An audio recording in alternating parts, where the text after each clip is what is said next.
4 Notícias. Oferecimento Unimar, Universidade de Marília. Taust faz toda a diferença. E Menin Engenharia. Destaques que você confere a partir de agora. 4 Notícias, a informação para você. As manchetes em nome de Unimar, Universidade de Marília. O seu futuro profissional garantido. Reforma previdenciária. Projeto já está no Congresso Nacional e a população agora tem muitas dúvidas. A OAB defende um amplo debate, uma ampla explanação sobre a questão. Projeto tramitando na Câmara Municipal de Marília prevê elevação do salário do prefeito para R$20 mil, do vice 14 mil e do secretariado para 10 mil. Aula magna do curso de Educação Física da Unimar e um tema atualíssimo, a importância do professor de Educação Física na sociedade atual. Bagunça do Circo abre oficialmente o Carnaval de Marília, como já é tradicional neste sábado. Também o tráfico de drogas bastante preocupante em Marília e em toda a região. A inadimplência preocupa na sociedade atual e também no comércio de Marília. Só o comércio marinense tem R$17 milhões a receber em atrasado. E também, como destaque, a expectativa para o mercado de trabalho. O fechamento da fábrica da Ford em São Bernardo do Campo assusta a população. A partir de agora, 4 Notícias, a informação para você.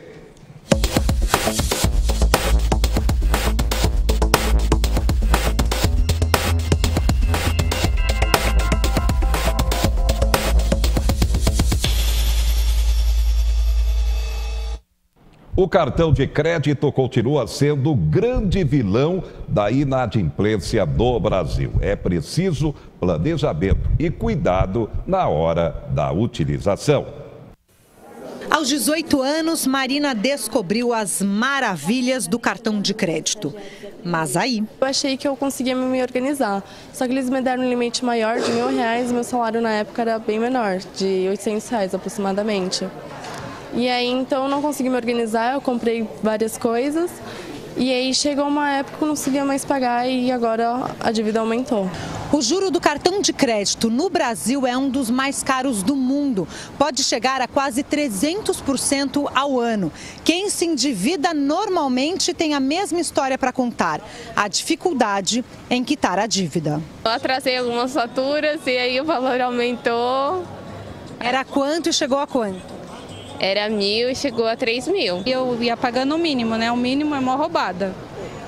E aí, chegou um tempo que eu não consegui dar conta, porque era 4 cartões, né? São mais de 60 milhões de endividados, segundo o SPC Brasil.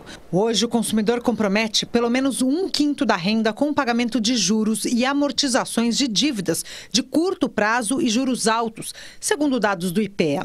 A média em países desenvolvidos, como Estados Unidos, Japão e Canadá, é pouco menos de 10%. A maior parte da dívida das famílias é dívida com financiamento imobiliário. São financiamentos de longo prazo e outra é que tem como garantia o próprio imóvel. Mesmo com a taxa básica de juros, a Selic, em 6,5%, as taxas aplicadas pelos bancos para o consumidor continuam elevadas. Em primeiro lugar, tem a questão do risco de inadimplência, que tem como origem a falta de educação financeira do consumidor. Em segundo lugar, a gente ainda não tem muita competição bancária, são poucos os bancos que dão crédito. Em terceiro lugar, a gente tem a falta de informação a respeito desse tomador de crédito.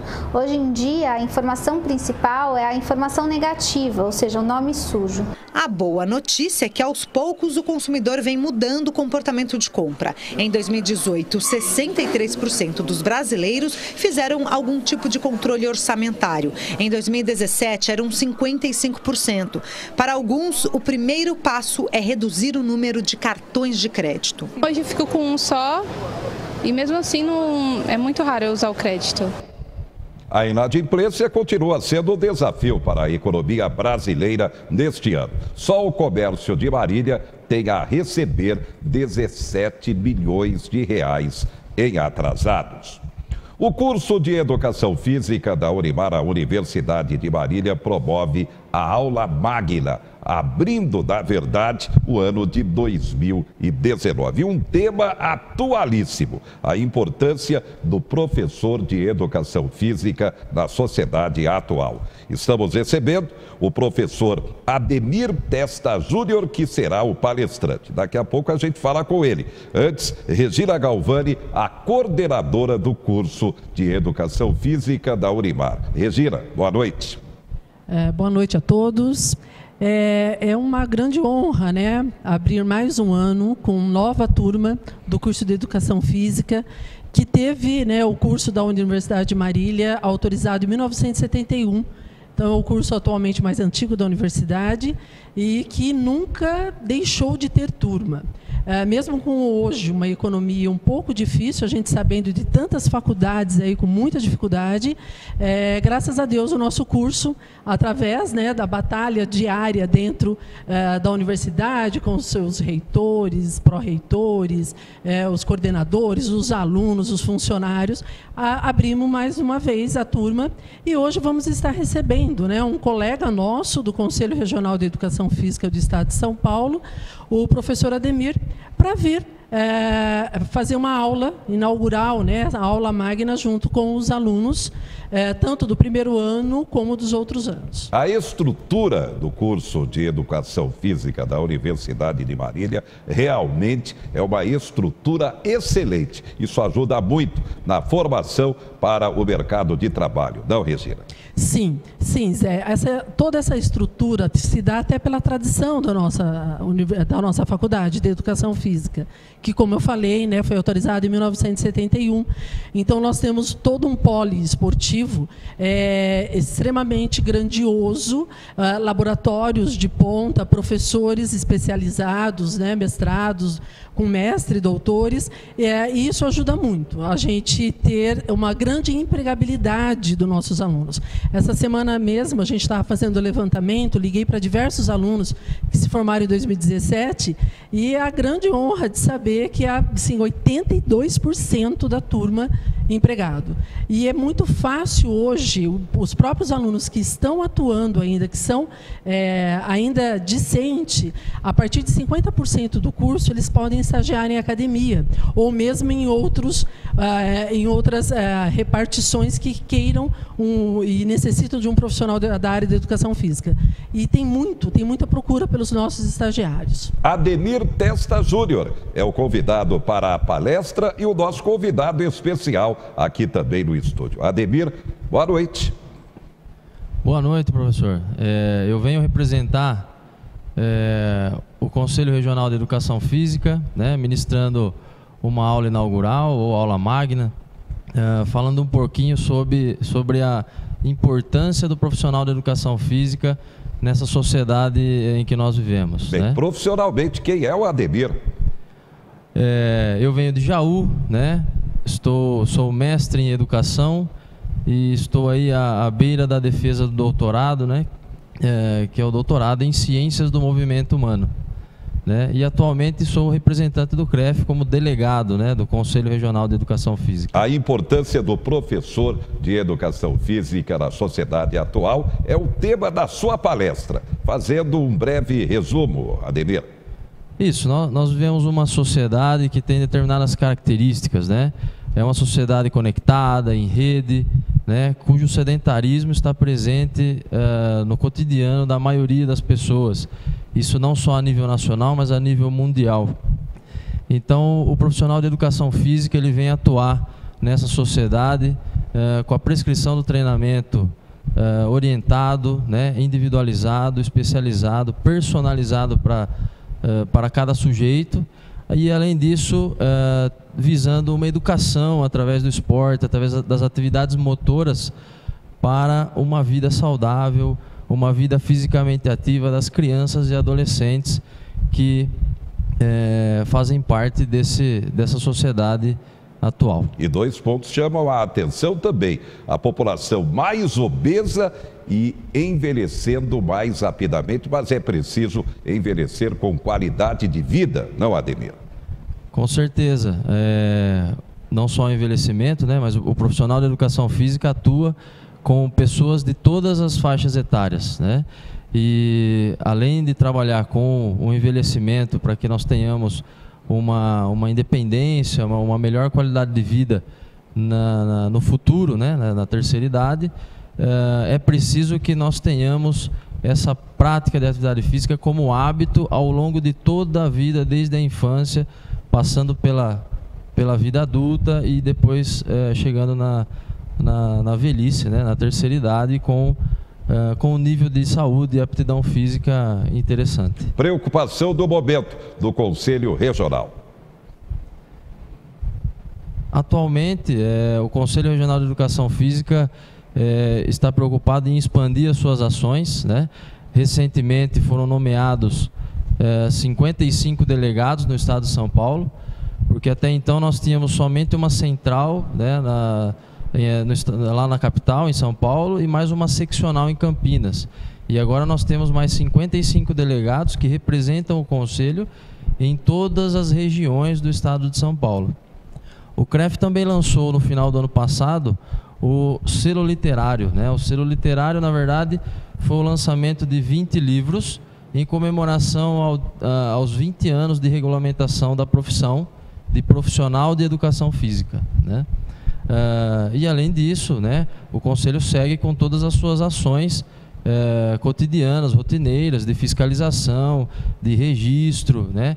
E na verdade de proteção à sociedade e proteção à profissão, né, do profissional de educação física. Muita gente querendo, se passando como devidamente formado como professor nas academias sem essa qualificação profissional. E aí, Ademir? Isso, a instrução que nós precisamos dar para a sociedade de uma forma geral, não só para os profissionais de educação física, é que denunciem, né?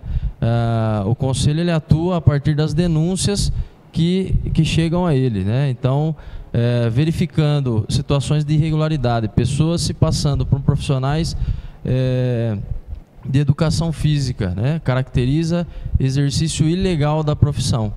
E cabe às pessoas da sociedade aderir ao compromisso social de denunciar esse tipo de ação, né? Esse tipo de atitude, e o Conselho vai fiscalizar, o Conselho vai punir e vai agir de acordo com a legislação para que isso não aconteça. O mercado de trabalho cresceu muito, mas tem que se buscar a devida qualificação. É isso? Isso.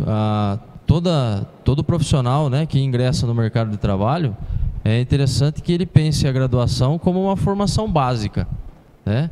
E a partir daí é que ele vai alcançar, né, se especializar e buscar novos conhecimentos, se aprofundar em determinados temas, para que ele consiga compreender cada vez mais os aspectos da educação física, que na verdade é uma área muito grande, muito ampla, né, e de vastas possibilidades para a atuação profissional. Muito bem. Obrigado, Ademir. Obrigado, Regina. E a gente continua falando sobre saúde, preocupação do momento. Sarampo. Atenção para a matéria. A Lilian é mãe do Matias, de apenas 5 meses. Cumpre à risca a caderneta de vacinação. A primeira dose contra o sarampo é só daqui a 10 meses.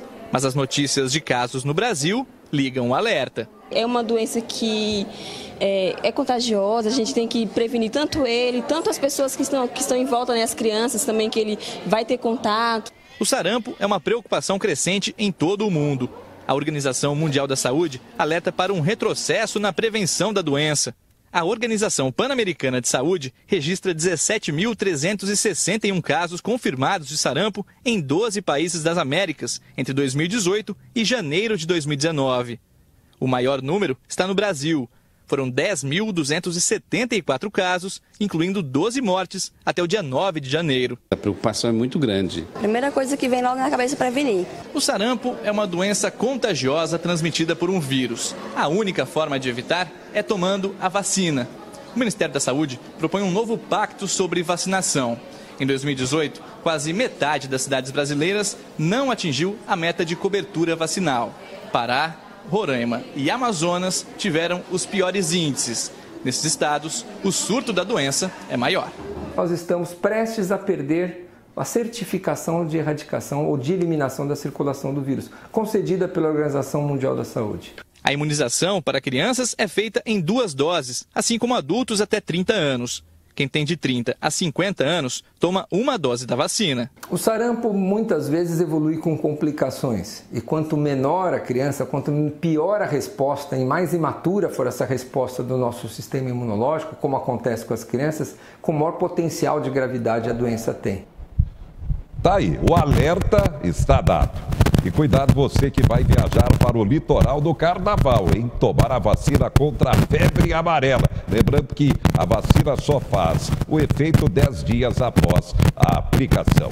Daqui a pouco, bagunça do circo na abertura do Carnaval em Marília. Também reforma previdenciária. A gente volta já já.